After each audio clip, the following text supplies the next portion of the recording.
from West Virginia Public Broadcasting. Support for the Legislature Today is provided by the following. West Virginia University, online at wvu.edu. The High Technology Foundation, headquartered at the I-79 Technology Park in Fairmont, online at wvhtf.org. At the legislature today, Republican leaders are one step closer to realizing their tort reform goals this session as the Senate passes a bill imposing comparative fault. The amended bill heads back to the House for their approval. And on Tourism Day at the legislature, we'll meet the new tourism commissioner and find out her priorities to grow the number of visitors to the state. These stories and more coming up on the legislature today.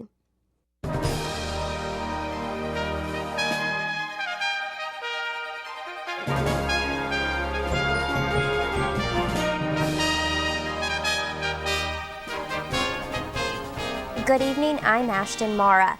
An emotional public hearing was held this morning to discuss Senate Bill 6, dealing with medical professional liability for nursing home administrators. Liz McCormick has the story. Over 30 people spoke to the committee, some for the bill and some against. Many wives and children of family members who had died while in the care of nursing homes stood to recount their stories and express the pain and anger they had felt toward the quality of care their loved ones had faced. They pleaded with lawmakers on the House Judiciary Committee, asking them to not pass the bill, or at least to think before they pass it. 3 words remained constant among many of those family members who shared their stories. The words used were neglected, ignored, and abused. Amy Kazan is an attorney who has represented families of residents and the residents themselves for almost 20 years. She stood to oppose the bill. I want to talk about 2 main parts of the bill. I'm in opposition to it, and for 2 main reasons. Number 1, the cap on non-economic damages. I want to tell you about a guy that we represented here in West Virginia who had been a World War II vet. And because there wasn't sufficient staff to turn and reposition him in bed, and to change him when he had an accident, he developed pressure sores so severe that they went to his very bone, left in urine and feces on multiple occasions. You know what he complained about to the state investigators when they came to talk to him? He said, "I know they don't have time to give me the care that I need, but the worst part is smelling my own flesh rot. And I know what that smells like because I'm a World War II vet." You want to cap his non-economic damages, but you're going to leave his actual damages alone. He doesn't have any economic damages. He's not going to lose future earnings. He's in a nursing home. What he's lost is dignity. What he's lost is the ability to live out the last few days of his life without pain. You cannot put a price on that. I ask that you not cap that. One of the speakers who supported the bill, Dr. Hoyt Burdick, a physician in Huntington, said it would broaden and clarify the definition of medical activities and providers. 20 years ago, I was named in a medical malpractice suit by a notorious trial lawyer from southern West Virginia, who was also one of only a couple of senators with a perfect voting record opposing medical professional liability reform. Incidentally, I was released with prejudice on the day before the trial with no real explanation. An important part of my job at Cabell and Marshall is recruiting and retaining physicians. When the malpractice lawsuit crisis was in the headlines, it seemed almost impossible to successfully recruit and retain physicians, even those who grew up and were trained here. Speaking from experience, there was a time not long ago when West Virginia had serious problems with our professional liability system. Dr. Cater and others have outlined some of the progress we have made with tort reform, professional liability reform. We've had sustained reductions in the number of professional liability lawsuits. Taxpayers have benefited through reductions in suits and settlements by the Board of Risk Management for state-employed physicians. The dollars that are not spent on insurance premiums and excessive tort settlements sustain medical practices, support employment in the healthcare sector. Andrew Paternostro, another attorney who has represented residents in nursing homes, spoke to oppose the bill. If you don't want lawsuits, increase the standard of care or simply meet the standard of care. Don't come into a legislature and ask for a bill to be passed so your damages can be limited. So a person whose backside has rotted out and had to have surgery where the skin was taken out with a scalpel and scissors, that you have to say to their loved ones, the most I can get you for the 4 surgeries is $250,000. The most I can get you for an amputated leg because they allowed it to rot off, maybe $500,000, but they'll argue profusely it's $250,000. These cases are not defensible in a judicial system, in a fair judicial system, with the judges we have and the jurors we have. I like the jurors. They listen to West Virginians. They know what to do. And to pass this act would simply take that power from jurors, from West Virginians, and it would be an imperious act to do so. Larry Pack, a leader at Sunrise Healthcare Management, said he supports the bill because of insurance issues. Currently, we're experiencing major insurance problems, the type of problems we haven't experienced, we haven't seen since the early 2000s, before the legislature enacted the major reforms to the MPLA. Insurers quite simply, don't want to write our company. They don't even want to talk to us. We've only been able to find one company that's willing to write us and are willing to quote our company. Insurance companies are leery of West Virginia. They're leery of the litigation environment. Recent court decisions has eroded the MPLA protections, and the insurers have taken notice. Senate Bill 6 has already passed the Senate 31-1. For West Virginia Public Broadcasting, I'm Liz McCormick in the House. Senators approved 4 bills today, including one that would award diplomas to the families of high school seniors who pass away before graduation. That bill and a rules bundle for the Department of Revenue passed without a nay vote. But 2 House bills up for passage caused some division among members. House Bill 2002 is a tort reform bill dealing with comparative fault damages. The bill changes the way juries award verdicts in West Virginia by requiring defendants only pay the percentage of an award they are found at fault for. So if a defendant is 40% at fault, they only pay 40% of the damages. Senator Mike Romano moved to amend the bill, allowing defendants who choose to settle in injury cases to offer up the maximum amount of their insurance policies as settlement, preventing their personal or business assets from being taken away to pay the final award. Romano says more often than not in West Virginia, it's businesses suing other businesses, causing each other to go bankrupt. Under the amendment, what it permits is for plaintiffs to be able to accept the policy limits, or some portion thereof, in exchange for a full release from further liability of that defendant. And by doing so, we are doing a couple of good things. One, we're protecting that defendant's assets. If it's a small business, if it's a homeowner, you're protecting their savings and their home and their other assets from a judgment, because they're going to pay the maximum amount of their insurance in order to receive that treatment. Now, that said, that encourages people to have adequate insurance, and that encourages people to recognize their liability and get out of cases. It saves insurance companies hundreds and hundreds of thousands of dollars by not having to stay in the case till a jury trial. But most of all, it protects our defendants. It allows them to make that decision. His amendment failed, but the bill itself was approved on a partisan vote of 24-9, with only Democrats voting against it. House Bill 2217 didn't receive the same attention in the Senate as in the House, but still caused a divide on the tally board. The bill redefines the qualifications of the Commissioner of Labor. The current code says that person should be knowledgeable of the labor interests in the state. The bill changes that language to a person who is knowledgeable in employer-employee relations. The bill was approved by the Senate on a vote of 30-3, with Democratic Senators Jeff Kessler, Mike Romano, and Herb Snyder voting against it. Comparative fault, as passed by the Senate today, is just one of many legislative issues the state's Attorney General wanted to see lawmakers tackle this legislative session. Attorney General Patrick Morrisey was elected to office in 2012, and before the session began, released a list of his legislative priorities, so to speak. He joins us now to discuss those issues and more. Attorney General, thanks for joining us. Hey, it's great to be on the program today.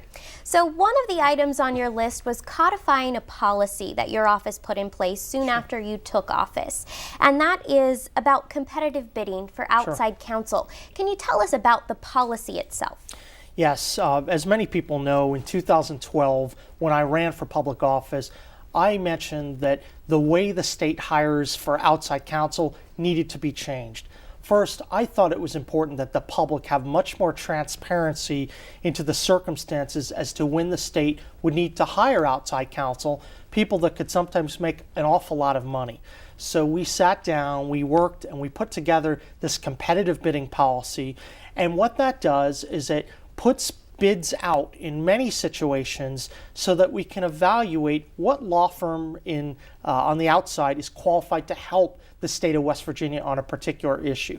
We try to make sure that you get a qualified company, we publicize all the information on the internet, and then we look at the price. Now, we don't just choose the lowest bidder, but through this process, we've been able to recruit some really top-notch firms to come in and work for the state. And to date, it's saved about $4 million. It's a good government reform, it's transparent, and it saves money for the state. I ran on that principle. I acted on it unilaterally when I came into office. Now I'd like to see it codified so that future attorneys general get to benefit from this good reform. So the Senate is currently taking up that piece of legislation, and the Senate Judiciary Committee heard about it and they talked about it on Friday, and there was some confusion. Some senators saying, does this give the Attorney General power over other constitutional officers, other state agencies, to tell them who to hire? Can you clear that up for us? Does it give your office that power? So right now, the State Attorney General signs off on the legal counsels for most of the state agencies and for the constitutional officers, because the State Attorney General serves as the chief legal officer for the state. The same way we handle litigation and legal issues, the treasurer handles issues within his purview, the governor is in charge of policy issues. So this is the way that the Constitution envisioned it would work. But what we did here is that we worked with the legislature who wrote legislation to ensure that nothing would change today under this legislation that doesn't exist already. Some state agencies have the ability to hire their own outside counsel, wouldn't necessarily have to comply with this good competitive bidding system, but those who don't have the current authority are already working under our policy. Nothing would change. So West Virginia University, if they want to hire outside counsel, nothing changes for them? Well, this law does nothing specifically to address that. What we've said, sometimes there are different opinions about what an agency can and can't do, but we've said that we're not looking to use this legislation to kind of fight over battles as to what an agency can do. Let's talk about that another time. The most important goal here is to ensure that we're getting as much of this competitive bidding, good transparent policy in as we can. We think that the more agencies ultimately that do participate in it, it'll save millions more in money. But we're trying not to have an argument with the agencies that right now believe that they have the ability to do it. Let's address that at another time. There's another bill making its way through the legislative process that allows lawmakers to basically step in when the DEP finishes its carbon emission plan to turn into the EPA. This says the legislature will review it. Now, that piece of legislation you say is key for your office. How are you all involved? Sure. Well, as many people know, our office has been leading the litigation charge against a number of these EPA initiatives, these proposed coal-fired power plant rules, which we think would have a devastating effect on coal miners and the coal industry in West Virginia. Well, what's critical beyond the litigation is how the state responds to the federal government. One way that we respond is when we file a lawsuit. But it's certainly also important to ensure that there's coordination between the litigation strategy and ultimately what the state submits to the EPA in order to come into compliance with some of the rules. We thought, and I think the legislature agrees, that the state should have more flexibility in terms of how it should respond to the federal efforts. So I think what the legislature does is it provides legislative oversight over that issue so that the legislature, as the closest voice to the people, can weigh in and make sure that what we're doing is strategically in the best interest of the state. Another area you've taken a stance on is term limits. Absolutely. You've said the Attorney General's office should be limited on terms. Is the legislature planning on taking those up, and why do you have that position? You know, I'm a big believer in the citizen legislature and that you shouldn't be in one office for life. And so I've pledged publicly that I will serve no more than 2 consecutive terms as the state attorney general, because I think that if you can't get all that you want to get done within that 8-year period, then there's something a little bit wrong. Government shouldn't be a place where you're just amassing more and more power. You should actually go in, do your job, and then return to work as a citizen. That's one of the reasons why I support term limits. Now, I've suggested that it should be put in place for the Attorney General's office. Certainly, I'd be open if it were extended to other constitutional officers as well. But I think we need to really focus, now that there's been a change in the legislature, let's start to push these policies to make sure that the AG's office and maybe other officials serve the same amount of time as the governor. The governor has term limits in place. There's no reason, if the governor has term limits, that it shouldn't apply to other constitutional officers as well. Another area that you've said you would like to see some change is in audits done at the state. And we've already seen Republican lawmakers push some of those through, including the Division of Highways audit. Are you seeing a more open legislature now that Republicans are in charge to those suggestions? Well, I think that you've seen a lot of really terrific activity by the part of this state legislature, and we were very pleased that they took up some audit bills. I know that there's some effort to focus on Department of Highways, and then also to just generally expand the number of audits that are conducted on state agencies. One of the things that was most troubling when I took office is that our office hadn't really been reviewed, parts of it, in potentially decades. The Department of Agriculture also had gone decades without these comprehensive audits. So it shouldn't have been any surprise that major problems were found with these state agencies. We think if you do it on a much more regular and periodic basis, that you're not going to be discovering these oops moments where millions of dollars is flying out the door. We can better monitor the fiscal house of these state entities if we do more frequent audits. And we'll keep an eye on those audits and see what's coming up. Attorney General Patrick Morrisey, thank you very much for your time. Hey, it's great to be on your program. Coming up, we'll take you to Tourism Day at the Capitol. First, here's a look at some of the bills introduced in the Senate today. Among the bills introduced in the Senate today, Senate Bill 435, creating the West Virginia Sheriff's Professional Standards Bureau to provide standardization and uniformity of services and operation of the offices of the sheriff throughout the state. Senate Bill 438, to implement a surcharge on licensed exotic entertainment facilities and adult bookstores to provide funding for rape information and prevention services and rape crisis centers. And Senate Bill 439, to clarify the roles of each institution of higher learning, the Higher Education Policy Commission, and the Council for Community and Technical College Education. Up for passage in the Senate tomorrow, Senate Bill 255, the governor's bill to eliminate boards, councils, task forces, commissions, and committees that are unnecessary, inactive, or redundant. Senate Bill 267, the governor's bill to eliminate the governor's Office of Health Enhancement and Lifestyle Planning. Senate Bill 357, creating the Coal Jobs and Safety Act of 2015, and House Bill 2025, prohibiting certain sex offenders from loitering within 1,000 feet of a school or child care facility.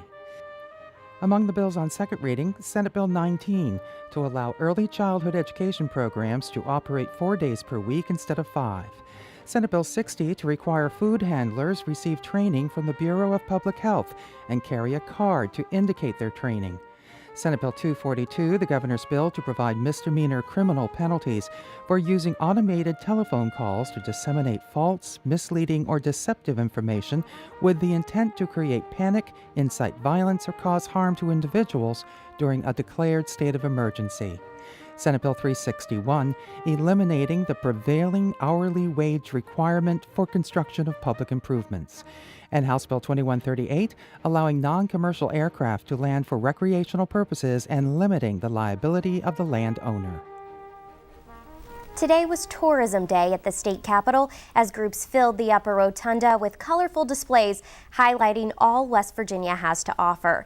After years of suffering the same budget cuts as many other state agencies, the new commissioner of the Division of Tourism is looking to attract more and more visitors to the state by renewing efforts between government and private businesses. She highlighted some of those efforts for Suzanne Higgins, who brings us this report. Andrew Atkins of Fayetteville sings his original song, West Virginia Spring, as hundreds are drawn to displays of more than 80 exhibitors for West Virginia Tourism Day. My roots they are woven. Businesses including bed and breakfasts, outdoor sports, and even an annual horror sci-fi convention were showcasing just some of the reasons to visit the Mountain State. Commissioner Amy Schuler-Goodwin says tourism is not an insignificant player when it comes to West Virginia's economy. When you look at tourism, it's more than hiking, it's more than biking, fishing, camping. It's a $5.1 billion industry that supports more than 46,000 jobs in the Mountain State. That's big business. Out of sight is out of mind. That's why we're here today, to remind everyone, all the 134 of our senators and delegates that are here, to say we are a ginormous business in West Virginia. We provide a solid base, and we are a big part of the economy that happens in West Virginia. The Division of Tourism has a $2.7 million advertising budget that Goodwin hopes to maintain. Additional resources are always helpful, but additional monies don't really mean anything if we're not spending them well. And so that's what we need to do. Something else the commissioner says the division needs to do is make a stronger effort to reach out to private tourism businesses. The division can assist these small businesses through its matching advertising partnership program, issuing grants for marketing purposes. But Schuler says the agency can also help by identifying more fully the scope of attractions that currently exist. So what we need to do, and we need to do better as a state entity, is go individually into these nooks and crannies in each one of these counties, Suzanne, and say, what are you doing? Tell me what you're doing, and then we can showcase that to the world. What we can do is help them promote their activities and events that they have in their community statewide. That's why we're here. We have to be engaged in what they're doing, and they have to know what we're doing.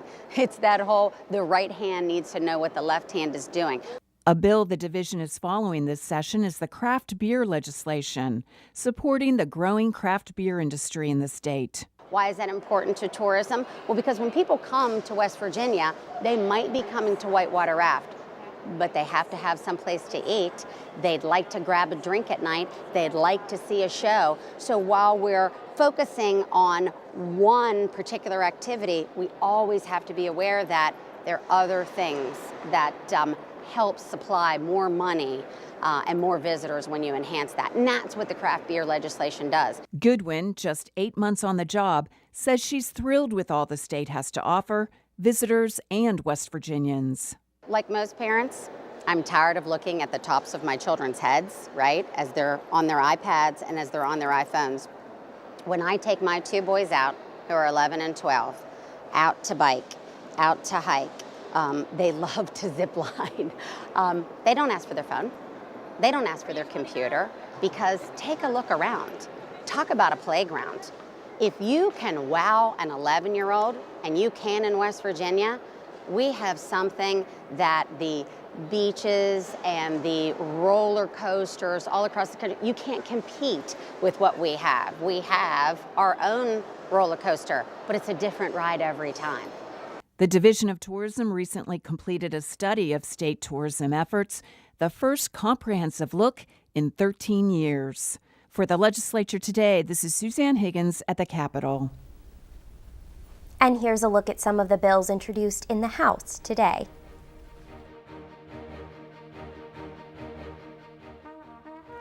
Among the bills introduced in the House today, House Bill 2664 to increase penalties for causing death or injury while driving under the influence of alcohol or drugs.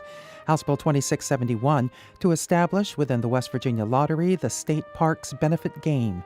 And House Bill 2672 to provide that the State Board of Education require that public schools provide facilities for students of all faiths and religions to have a place of fellowship, prayer, and worship. Up for passage in the House tomorrow, House Bill 2005 to clarify and update alternative programs for the education of teachers, and House Bill 2224 to provide that historical reenactors are not violating the prohibition against unlawful military organizations. Among the bills on second reading, Senate Bill 7, requiring CPR and choking instruction in public schools. Senate Bill 335, to allow initial responders to possess and administer opioid antagonists in suspected overdoses, and to ensure these antagonists are made available to individuals at risk of overdose, as well as to relatives, friends, and caregivers. House Bill 2370 to expand the powers of the regional councils comprised of superintendents, county board members, and others in the governance of regional education service agencies. And House Bill 2444 to provide assistance to small businesses by the West Virginia Development Office. This has been the Legislature Today. Tomorrow we'll talk with Agriculture Commissioner Walt Helmick and hear about his proposal to turn mountaintop removal mine sites into hog farms. On Wednesday, we'll meet the new Superintendent of Schools, Dr. Michael Martirano, for his take on education legislation. Thursday marks the halfway point of the 60-day session, so on the 30th day, we'll check in again with Senate President Bill Cole and House Speaker Tim Armstead for an update about how things are going. I'm Ashton Mara. Thanks for joining us. Good night.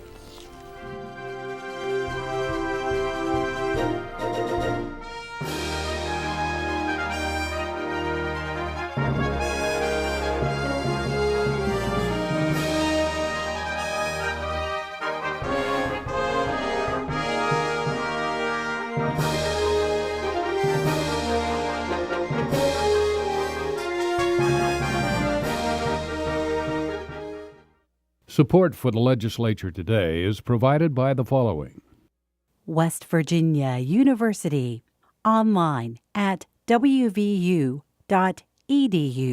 The High Technology Foundation, headquartered at the I-79 Technology Park in Fairmont, online at wvhtf.org.